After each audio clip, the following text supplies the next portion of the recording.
வணக்கம், welcome to king mobiles, வேலூரின் number 1 multi brand mobile showroom. இந்த விட வந்து நம்ம ஃபிசிக்கல் சிம்முக்கும் இசிம்முக்கும் ஐசிம்முக்கும் என்ன டிஃப்ரென்ஸ் அப்படின்னு பார்க்க போகிறோம். வீடியோக்குள்ளே போகிறதுக்கு முன்னாடி நம்ம கிங் மொபைல் யூடியூப் சேனலை இன்னும் நீங்கள் சப்ஸ்கிரைப் பண்ணலன்னா உடனே சப்ஸ்கிரைப் பண்ணிருங்க. வாங்க வீடியோக்குள்ளே போகலாம். செல்ஃபோன் யூஸ் பண்ணுறவங்க எல்லாத்துக்குமே தெரியும், நம்ம ஃபோனில் வந்து சிம் கார்டு அப்படிங்கிறது வந்து நம்ம போட்டு தான் ஆகணும். இந்த சிம் கார்டு வந்து டூப்ளிகேஷனை வந்து தடுக்கும். இப்போ அந்த சிம் கார்டை போட்டிங்க அப்படின்னா தான் அந்த நம்பரை வந்து நீங்கள் வந்து யூஸ் பண்ண முடியும். அந்த சிம் கார்டு இல்லைனா அந்த நம்பர் வந்து நீங்கள் யூஸ் பண்ண முடியாது. என்னால் ஒரே நேரத்தில் 2-3 பேர் வந்து ஒரே நம்பரை யூஸ் பண்ண முடியாது. ஃபர்ஸ்ட்லேருந்து பார்த்தீங்கன்னா சிம் கார்டு வந்து யூஸ் பண்ணிகிட்டே தான் இருக்காங்க. அது வந்து சிடிஎம்ஏவாக இருந்தாலும் சரி, ஜிஎஸ்எம்மாக இருந்தாலும் சரி, சிம் கார்டு வந்து யூஸ் பண்ணிட்டு தான் இருக்காங்க. ஐஃபோன் பார்த்தீங்கன்னா ஐஃபோன் 4 லான்ச் பண்ணும்போது ஃபஸ்ட்டு அந்த சிம் கார்டு வந்து மினி சிம் அப்படின்னு சொல்லுவாங்க. இவ்வளோ பெருசு இருக்கும். அந்த மினி சிம்ல இருந்து மைக்ரோ சிம்மாக மாற்றி வந்து ஐஃபோன் 4 வந்து இன்ட்ரடியூஸ் பண்ணாங்க. ஐஃபோன் 4 வந்து மைக்ரோ சிம் வந்து அவங்க ஃபோனில் இன்ட்ரடியூஸ் பண்ணோடனே நம்ம எல்லாருமே வந்து சிம் கார்டை எடுத்துகிட்டு நம்மளுடைய சர்வீஸ் ப்ரொவைடர்கிட்ட போய் மைக்ரோ சிம்மாக மாற்றி கன்வெர்ட் பண்ணி வாங்கிட்டோம். மைக்ரோ சிம் வந்து அதுக்கப்புறம் வர ஃபோன்ஸ் வந்து நிறைய ஃபோன்ஸ் வந்து யூஸ் பண்ண ஆரம்பிச்சதுக்கப்புறம் 2 சிம் வெரைட்டி இருந்ததுங்க. ஒன்று வந்து மினி சிம், நல்லா பெருசாக இருக்கும். இன்னொன்று பார்த்தீங்கன்னா மைக்ரோ சிம் வந்து மினி சிம்மோட பாதி சைஸ் தான் இருக்கும். இந்த 2 வேரியண்ட் வந்து யூஸ் பண்ணிட்டு இருந்தாங்க.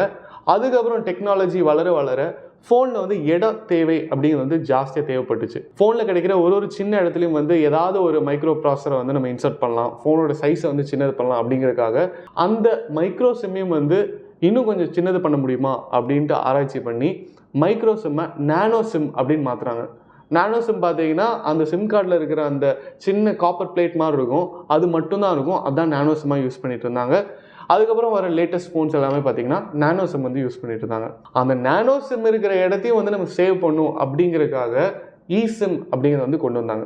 இந்த eSIM அப்படிங்கிறது பார்த்தீங்கன்னா நம்ம வந்து ஃபோன் பண்ணி இப்படி eSIM இருக்கிற ஒரு ஃபோனை யூஸ் பண்ணுறோம், எங்களுக்கு வந்து இந்த ஃபோனில் வந்து அந்த நம்பரை வந்து டேக் பண்ணுங்க அப்படின்னு சொல்லிட்டு சர்வீஸ் ப்ரொவைடர்கிட்ட கேட்போம்.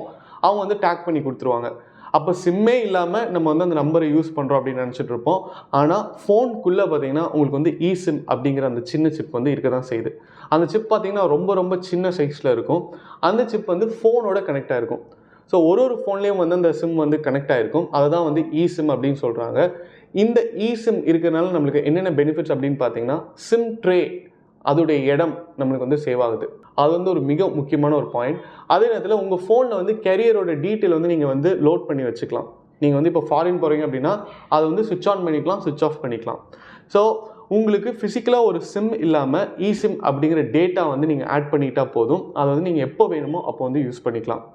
இதனால இப்போ நீங்கள் ஒரு ஊர்லேருந்து இன்னொரு ஊருக்கு போகிறீங்க அப்படின்னா, ஒரு நெட்வொர்க்லேருந்து இன்னொரு நெட்வொர்க்கு மாறுறீங்க அப்படிங்கும்போது ஃபிசிக்கல் சிம்மை நீங்கள் வந்து மாற்றுறதுக்கு எவ்வளோ கஷ்டப்படுறீங்களோ, ஃபோன்லேருந்து அந்த ட்ரே ஓப்பன் பண்ணி சிம் கார்டை மாற்றி போடுறீங்க, அதை விட eSIMல சேஞ்ச் பண்ணுறது ரொம்ப ரொம்ப ஈஸி.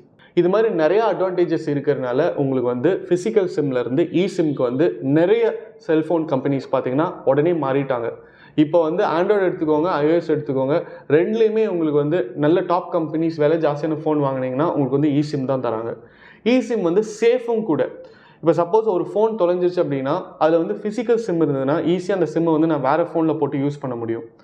பட் eSIM இருந்ததுன்னா அதை வந்து எதுவுமே பண்ண முடியாது. அது வந்து சேஃப் அப்படின்னு சொல்கிறாங்க. அடுத்தது ஃபிசிக்கல் சிம்ஸ் வந்து டேமேஜ் ஆகும் அப்படின்னு சொல்கிறாங்க. இப்போ ஃபிசிக்கல் சிம் வந்து நீங்கள் ஒரு வருஷமாக யூஸ் பண்ணிட்டு இருக்கீங்கன்னா, ஃபோன் யூஸ் பண்ணும்போது சூடாகும், கால் பேசும்போது சூடாகும், ஃபோனை நீங்கள் கீழே போடுவீங்க, கீழே போடும்போது அது வந்து அந்த ஃப்ரிக்ஷனை க்ரியேட் பண்ணும். அதனால் அந்த ஃபிசிக்கல் சிம் வந்து யூஸ் பண்ண வேர் அண்ட் டேர் ஆகும், பழசாகும். பட் eSIM வந்து பழசாகவே ஆகாது அப்படின்னு சொல்கிறாங்க. ஸோ இதை வச்சு பார்க்கும்போது கண்டிப்பாக ஃபிசிக்கல் சிம்மோட eSIM தான் வந்து சூப்பர் அப்படிங்கிறது வந்து நமக்கு கிளியராக தெரியுது.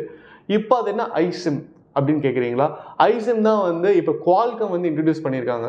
Qualcomm அப்படிங்கிறது வந்து வேர்ல்ட் லீடர் அப்படின்னு சொல்லலாம். ஆண்ட்ராய்டில் வந்து நம்ம யூஸ் பண்ணுற ப்ராசஸர் பார்த்தீங்கன்னா Qualcomm Snapdragon. அந்த Qualcomm அப்படிங்கிற கம்பெனி தான் வந்து அந்த Snapdragon ப்ராசஸர் வந்து கிரியேட் பண்ணிட்டு இருக்காங்க. ஆண்ட்ராய்டில் நீங்கள் எந்த ஃபோன் கம்பெனி வேணால் எடுத்துக்கோங்க, சாம்சங், OnePlus, ஓப்போ, விவோ, எல்லா ஃபோன் கம்பெனிலையுமே வந்து Qualcomm ப்ராசஸரோட ஃபோன்ஸ் இருக்க தான் செய்யுது.